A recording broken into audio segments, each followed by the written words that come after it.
Bonsoir. Dans l'actualité de ce mardi 15 septembre, à la une, le président de la République reçoit le premier ministre bissau-guinéen et le président Obasanjo, émissaire de la CEDEAO. Les deux audiences sont portées sur la crise politique en Guinée-Bissau. Élection présidentielle jour J-25, la CENI rencontre les représentants des 8 candidats en liste, un élan de transparence pour la qualification du scrutin. Et puis la téléphonie mobile au profit de la prévention des maladies épidémiques, la Guinée célèbre la CEDEAO de la santé. Encore une fois, bienvenue à tous. Ce journal s'ouvre sur la page audience du président de la République. Ce matin, professeur Alpha Condé a reçu successivement le premier ministre de la Guinée-Bissau et l'envoyé spécial de la CEDEAO, le président Olusegun Obasanjo. Au menu des deux rencontres, d'accord à sanctionner ces audiences du chef de l'État, médiateur dans la crise de ce pays frère. Ibrahima Keïta. C'est une audience qui s'inscrit dans le cadre de la résolution de la crise bissau-guinéenne. Le président de la République, professeur Alpha Condé, médiateur dans la crise de ce pays ami et frère, et son hôte ont évoqué tous les aspects liés à une sortie de crise paisible. Professeur Alpha Condé a, durant cet entretien, insisté sur la compréhension des uns et des autres afin de permettre à la Guinée-Bissau de poursuivre paisiblement son programme de développement. L'hôte du président guinéen s'est dit réconforté par les sages conseils du professeur Alpha Condé, médiateur dans la crise bissau-guinéenne. Son Excellence, Monsieur le Président, a voulu nous accorder cette audience pour encore une fois nous écouter et manifester sa disponibilité de continuer à suivre la situation en Guinée-Bissau et apporter toute sa contribution pour l'apaisement de la situation et pour qu'on puisse trouver une solution dans la base de dialogue. On est très satisfait. Son Excellence nous a accompagnés pendant toutes ces périodes. Avant les élections, juste après les élections, pour la préparation de la table ronde, on a toujours senti la présence de Son Excellence, Monsieur le Président.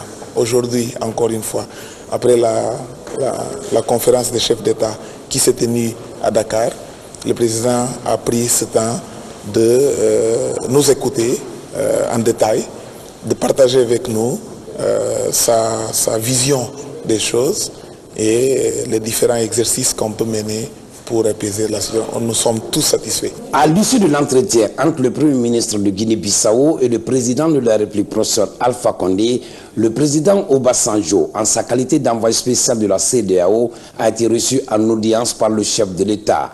Au terme des deux audiences, un projet d'accord politique pour une sortie de crise a été élaboré et qui se résume en 4 points. Ces 4 points permettront à la Guinée-Bissau de sortir rapidement de la crise actuelle. Et le président Obasanjo a été mandaté par le médiateur professeur Alpha Condé et le président en exercice de la CEDEAO, le Sénégalais Macky Sall, de se rendre avec le Premier ministre en Guinée-Bissau pour présenter cette proposition au chef de l'État. Et puis, sous le haut patronage de son Excellence, professeur Alpha Condé, président de la République, le ministère du Tourisme procédera à la pose de la première pierre d'un hôtel 4 étoiles du groupe Azalaï sur le site de l'ex-abattoir de Koléa ce mercredi 16 septembre 2015 à partir de 9h.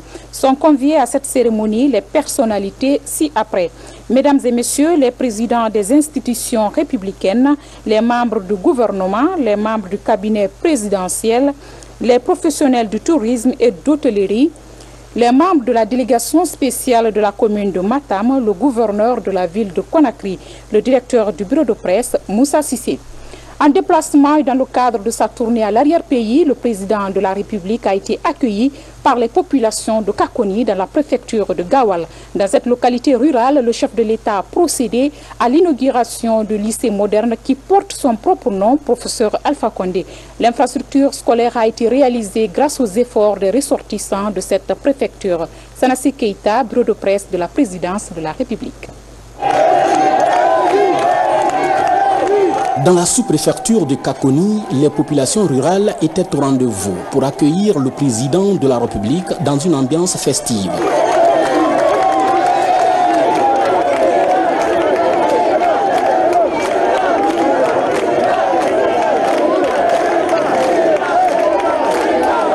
Une occasion mise à profit par le maire de la commune urbaine de Kakoni de transmettre les messages de ces populations en ces termes. Les populations de Kakoni restent et demeurent les sentinelles irréductibles de votre soutien, car vous représentez leurs candidats valeureux. Le président de la République a à son tour appelé ses citoyennes et citoyens de Kakoni à l'entente pour construire à l'unisson une Guinée forte et prospère. Si je ne viens pas vous voir, comment je vais connaître vos problèmes?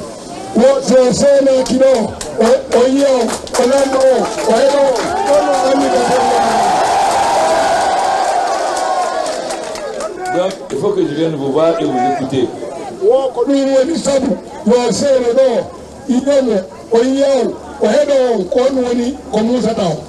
Parce qu'en Guinée, on a deux grands défauts. Celui-là est peur, celui-là est malinqué, celui-là est sous, celui-là est forestier. Les relations scientifiques, c'est ça notre faiblesse.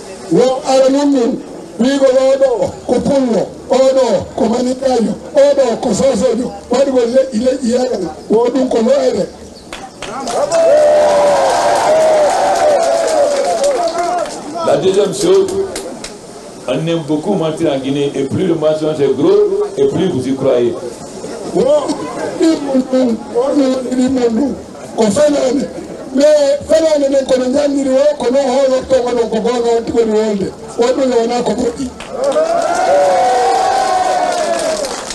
Mais moi je suis très patient.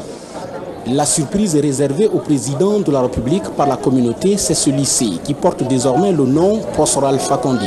Un soulagement pour les élèves de la localité qui jadis, une fois le brevet d'études du premier cycle en poche, étaient obligés de se rendre au chef-lieu de Gawal ou ailleurs.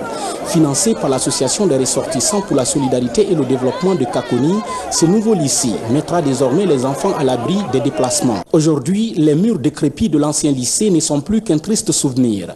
La construction de cette nouvelle infrastructure scolaire de 3 classes dotée d'une direction et des toilettes est une manière pour les donateurs de participer également à la formation des enfants. Restons à Kakoni pour évaluer le niveau d'avancement des travaux de désenclavement de cette grande zone de production agricole. À ce jour, ces travaux avancent à grands pas pour fluidifier le trafic sur ce axe routier reliant la Guinée et le Sénégal, ce qui va permettre à coup sûr de mettre fin au calvaire des usagers. Fodi Camara, envoyé spécial à Kakoni. Dans un passé récent, pour se rendre à Kakoni, une commune rurale de Gawal, c'était la croix et la bannière. En toute saison, sur cette route très passante, les usagers sont obligés de zigzaguer pour éviter le ravin le plus dangereux du col de Wonkou. Un ravin qui porte les traces des accidents récurrents sur l'axe Télémilé-Santou-Kakoni. J'ai fait 4 ans. Des 4 ans, je sais qu'on a eu plus de 10 morts sur la colline de Wonkou. Les camions, des véhicules, quand ça tombe, il faut les dépiécer. Il n'y a pas à prendre ni rien. Aujourd'hui, plus de colmatage des ressortissants pour soulager les usagers sur ce axe. Des travaux sont enclenchés par le gouvernement. Objectif, corriger le point le plus critique de cette route nationale. C'est un acte éloquent, ou l'un des actes éloquents du président de la République. Et nous sommes à 400 km presque de Conakry. Et venir ici, c'est extrêmement difficile. La route n'est pas presque praticable. Mais je crois qu'après le travail, il serait beaucoup plus facile d'accéder à Kakoni en venant de Télémilé. Je crois qu'Anko 5 est en train de faire un travail éloquent. À la fin de ces travaux, probablement, nous serons tous contents d'avoir initié non seulement ce travail, mais de l'avoir fait faire par Anko 5. Pour faciliter la mobilité des populations, la deuxième phase de ces travaux, le désenclavement, avance à grands pas. Et aujourd'hui, nous sommes sur un déblai rocheux de 48 800 mètres cubes. Aujourd'hui, nous sommes presque à près de 18 900 mètres cubes de déblai rocheux. Et vous voyez vers le bas, on a commencé un remblai sur à peu près 70 mètres, un remblai de 2 mètres de ce côté pour avoir la pente normale pour que tous les véhicules, que ce soit gros porteurs ou petits porteurs, puissent grimper la côte sans problème. Les travaux du col de Wonkou vont fluidifier le trafic sur ce corridor commercial international, le plus court chemin entre la Guinée et le Sénégal, en passant par Télémilé, Gawal et Koundara. Élection présidentielle jour J-25 à Conakry, la Commission électorale nationale indépendante reçoit les deux par innovation de la CENI, un élan de transparence qui s'inscrit dans une approche participative des acteurs impliqués dans le processus pour la qualification du scrutin. On voit tout ça avec Makemed Ouzou. Les 8 partis en lice pour la présidentielle répondent à l'appel de la CENI. Une occasion pour la commission électorale d'échanger directement avec les représentants des différents candidats. Bakary Fofana révèle à ses invités les innovations qu'envisage son institution. Aujourd'hui, le cadrage que nous allons mettre en place, ce sera le canal par excellence de vous donner toutes les informations utiles et nécessaires. Et parce que dans le même ordre d'idées, ce cadre va servir aussi de diffusion d'informations, des informations techniques, des informations opérationnelles et toute autre information que nous trouverons utile pour la bonne tenue de ces élections. Nous comptons sur vous pour les informations issues ici, que ces informations soient intégrées, partagées avec vos collègues de vos comités d'organisation, de vos comités de campagne. Les partis politiques se disent satisfaits aux propositions de la Commission électorale nationale indépendante. On note vraiment une sorte de volonté de la CENI de pouvoir rendre les quelques étapes du processus qui restent transparentes. Je souhaite que théoriquement tout ce qui a été dit ici colle avec la réalité qui se retrouvera sur le terrain.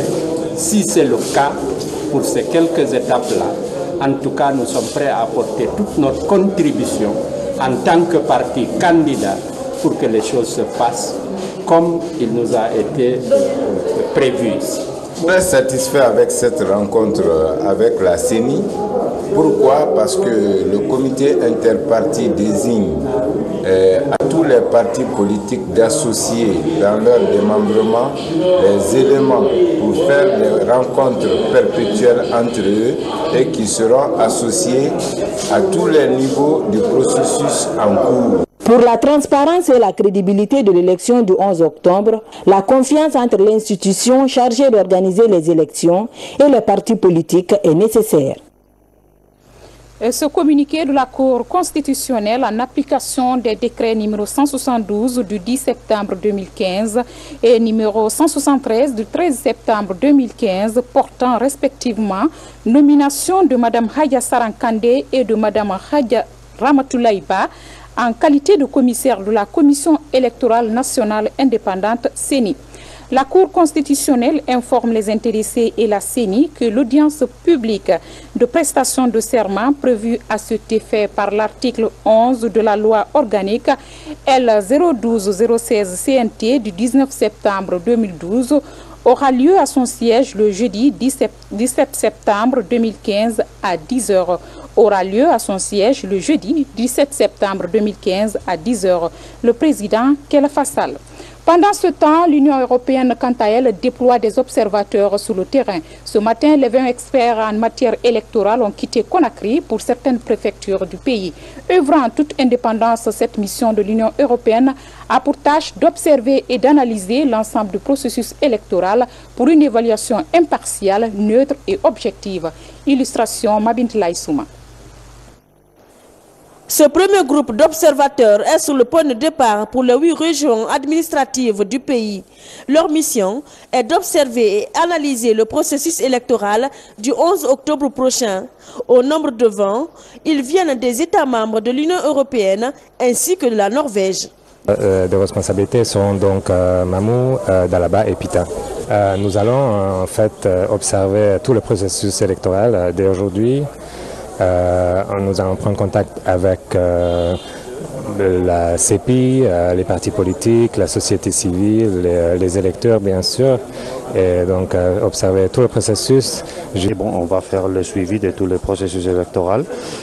Et à la fin de la mission, on va contribuer pour le rapport préliminaire et pour le rapport final de la mission. Arrivé à Conakry le 2 septembre dernier, ce groupe d'observateurs a suivi une formation de 4 jours sur les aspects juridiques, politiques, électoraux et médiatiques propres à la Guinée. Ils se disent outillés pour mener à bien leur mission selon les nombres nationaux et internationaux souscrits par la Guinée en matière d'élections démocratiques. Dès notre arrivée, nous avons rencontré déjà beaucoup d'acteurs du processus électoral. Nous avons rencontré les autorités nationales, la commission électorale nationale indépendante, certains candidats ou leurs représentants, d'autres acteurs du processus comme la société civile ou bien la Cour constitutionnelle qui déclarera bien sûr les résultats définitifs de cette élection.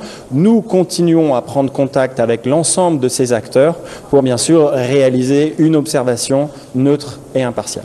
À l'image des scrutins de 2010 et de 2013, l'Union européenne est une nouvelle fois invitée par la Guinée.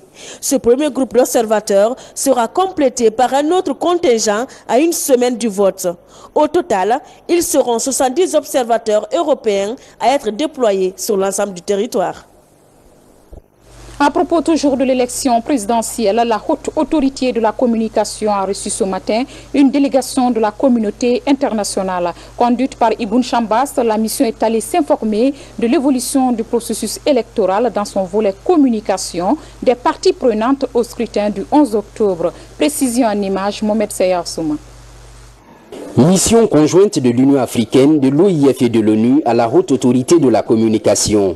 L'institution aborde cette année l'élection présidentielle du 11 octobre. Une première pour elle depuis sa mise en place le 10 mars dernier.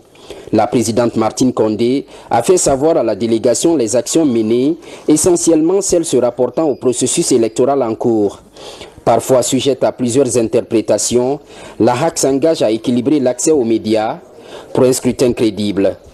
Nous voulons voir comment nous pouvons accompagner la HAC de faire le travail pour un accès libre et équitable pour les médias, pour tous les candidats aux élections, pour tous les partis politiques, pour qu'on puisse avoir des élections apaisées, inclusives et crédibles en Guinée. Le plan d'action quinquennal de la HAC, inclusivement la prochaine présidentielle, est soumis à la mission. L'idée plutôt est de bénéficier du soutien nécessaire pour sa mise en œuvre. Dans le même cadre, vous aurez ce soir sur nos antennes le premier débat entre partis politiques en lice pour le fauteuil présidentiel.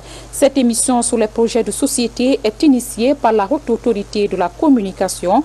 Intitulée Programme croisé, l'émission sera diffusée après le journal de la campagne. Célébration demain de la Journée internationale des droits de l'homme. Cela dans un contexte de campagne électorale en Guinée. À propos, le ministre des droits de l'homme appelle les Guinéens à la culture de la paix. C'était sur le plateau de l'émission Gide. Voici un extrait.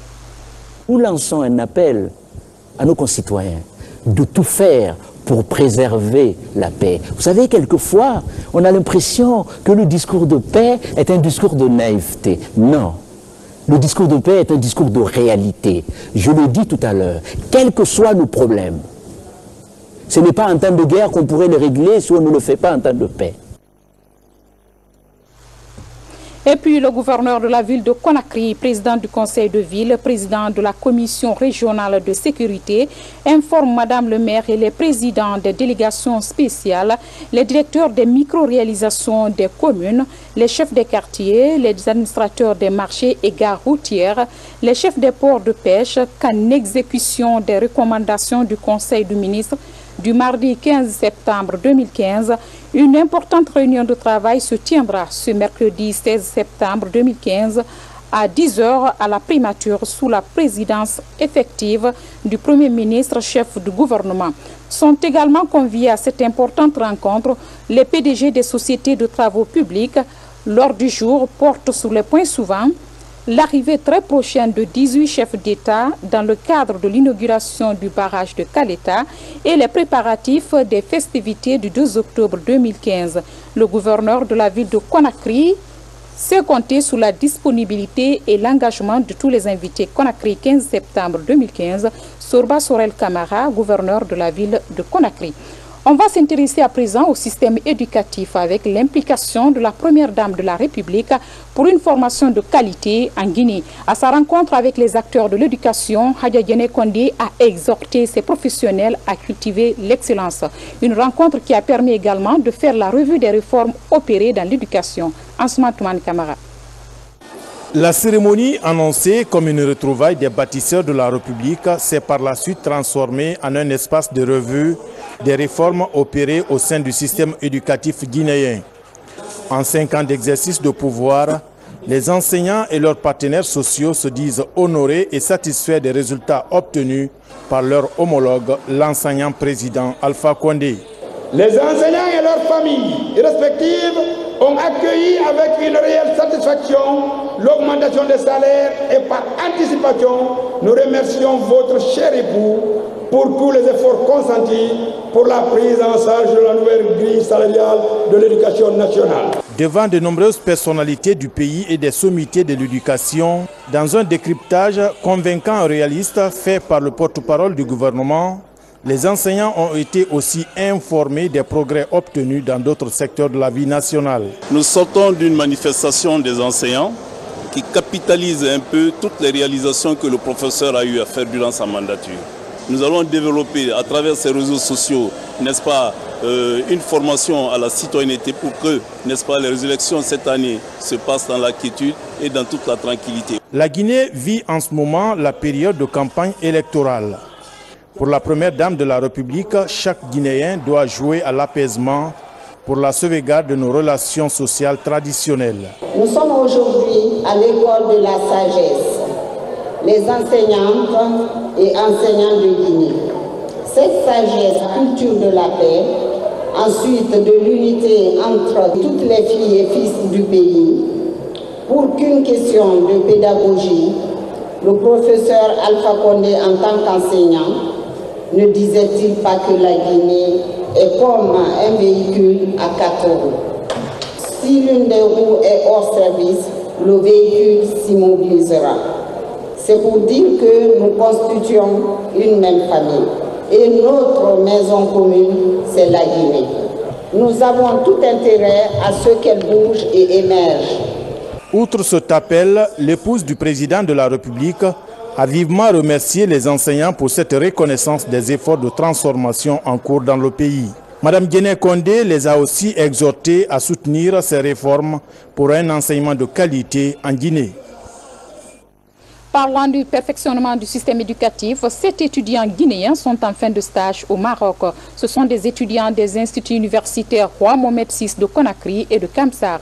La formation s'inscrit dans le cadre d'un partenariat entre les entreprises marocaines et les instituts d'enseignement supérieur guinéens. Notre reporter Bernard Tonguino revient sur la cérémonie de remise d'attestation à Rabat. L'École nationale supérieure des mines de Rabat. C'est ici que 7 étudiants guinéens viennent de boucler un stage de perfectionnement. Ces jeunes sont de l'Université Roi Mohamed VI de Conakry et de l'Institut Polytechnique de Kamsar. Les 30 jours de stage pratique leur ont permis d'acquérir de nouvelles expériences dans le domaine des mines, de l'environnement, la sécurité industrielle, l'hydrogéotechnique et la gestion des projets. Nous avons fait les analyses du sol, les analyses géotechniques qui posent sur le sol, étudier le sol afin de prévoir son comportement. Nous sommes capables aujourd'hui de faire tous les essais qu'on a eu à faire ici et de le faire à l'Université Roi Mohamed VI une fois au retour en Guinée. Le présent stage est l'un des acquis de l'accord scellé entre ces institutions d'enseignement supérieur privé guinéen et le laboratoire de contrôle des matériaux et du sol et l'entreprise high-tech de Rabat. Un partenariat qui offre aujourd'hui des opportunités de stage aux étudiants des instituts universitaires Roi Mohamed VI de Conakry et Kamsar dans les entreprises marocaines. Nous sommes satisfaits du sérieux des stagiaires, du niveau intellectuel qu'ils ont. Donc ils ont du bagage déjà. Donc ils l'ont mis en pratique ici chez nous. J'ose espérer que on aura un retour pour l'an prochain de la part de nos partenaires et de la part aussi de la Fondation, afin qu'on puisse continuer à faire perdurer ce partenariat-là. Au terme du stage, ces étudiants guinéens rentrent au pays avec le sentiment d'avoir lié la théorie à la pratique. Des expériences qu'ils comptent partager avec leurs camarades guinéens. Un mot de santé à présent. Les pays de la CEDEAO célèbrent chaque année la journée de l'Organisation ouest-africaine de la santé. En Guinée, ce 28e anniversaire sera commémoré en différé avec l'apport de la téléphonie mobile dans la prévention des maladies épidémiques. À propos, voici la déclaration du ministre de la Santé au micro de Hadiatou Bari. L'Organisation ouest-africaine de la santé œuvre pour l'amélioration des soins de santé des populations vivant dans l'espace CEDEAO. L'institution célèbre son 28e anniversaire. Cette année, elle entend s'appuyer sur la téléphonie mobile pour sensibiliser le monde rural contre les maladies à potentiel épidémique. À l'occasion de cette commémoration, l'OS a choisi comme thème cette année la contribution de la téléphonie mobile dans la gestion des épidémies au niveau communautaire. Afin d'attirer l'attention des populations, des États membres et de la communauté internationale sur l'importance de l'utilisation des nouvelles technologies de l'information et de la communication en général et du téléphone portable en particulier dans la mobilisation pour la prévention et la riposte aux épidémies. Selon une étude réalisée en 2013 par les experts, plus de 80% des populations de l'espace CEDEAO vivent en zone rurale et 73% de ces personnes possèdent un téléphone portable. De quoi favoriser la circulation de l'information sanitaire. Aujourd'hui donc plus que jamais, nous devons conjuguer nos efforts au niveau pays comme à l'échelle régionale entre les États, les partenaires techniques et financiers et les compagnies de téléphonie mobile dans le cadre d'un partenariat public-privé en vue de l'atteinte de nos objectifs communs. Depuis plus d'un an, la Guinée, la Sierra Leone et le Libéria sont affectés par l'épidémie à virus Ebola. À ce jour, les statistiques dénotent 27 248 cas confirmés, dont 11 279 décès dans les 3 pays. Peu après son apparition en Guinée, les autorités sanitaires ont mis en place le 115, un numéro vert qui renforce la riposte par l'alerte. La Journée internationale des droits de l'homme a été célébrée aujourd'hui, mardi 15 septembre. Cela dans un contexte de campagne électorale en Guinée. À propos, le ministre des droits de l'homme appelle les Guinéens à la culture de la paix.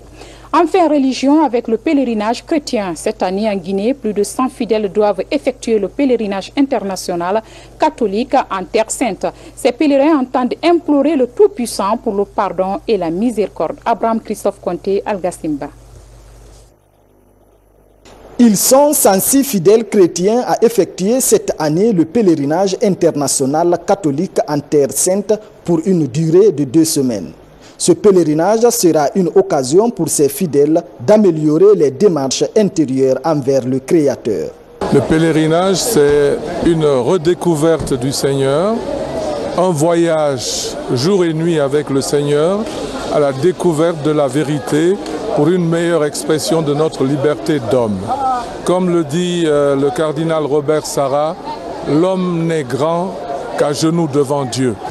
Le pèlerinage pour tout croyant, c'est une démarche pénitentielle, une démarche pour demander pardon à Dieu pour tous les péchés qu'on a commis. Pendant ces 2 semaines, ces pèlerins vont faire des prières intenses pour se rapprocher de Dieu, mais également implorer humblement sa grâce et se reconnaître pécheurs devant lui. Cette année, nous allons en pèlerinage. Nous commençons par la Terre Sainte, qu'on appelle Israël. Nous allons découvrir un pays dont la culture, les arts, la religion ont marqué le monde occidental. Pour tous ces bienfaits, je faillirais à mon devoir si je ne remerciais pas personnellement le président de la République, le professeur Alpha Condé, qui, depuis combien d'années, s'investit personnellement pour le financement des pèlerinages catholiques.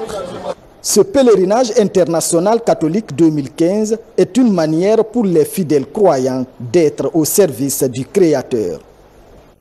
Mesdames et messieurs, fini cette édition à tous. Merci de l'attention et de la fidélité. À suivre dans un instant le journal de la campagne avec Seydou Mani Diallo. Je vous retrouve demain au compte de l'actualité nationale. À très vite.